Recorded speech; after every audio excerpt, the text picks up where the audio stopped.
presentation and see how it looks like. You see, it has a really nice effect and it's kind of looks like zoom out. So let's how we create that. At first, you need your slide. And in the slide, you need your pictures and your text. They are just simple things and nothing special without them. So after that, we copy that. And you need to remember, you need to bring the text out and increase its size.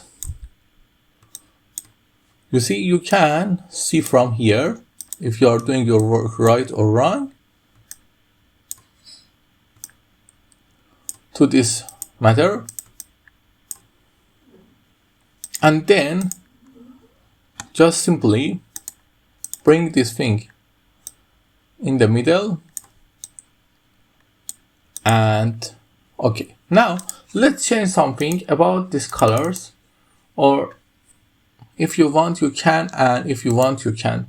If you don't want, you can not do that. I'm going to format the shape, and in the text option I'm going to use this fill.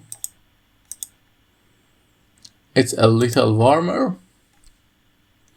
and here I'm going to use this fill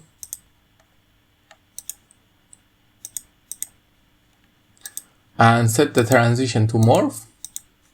Your slide is ready. Let's take a look. It's pretty amazing. I hope you like it. If you like it, tell me in the comments. Have a nice time.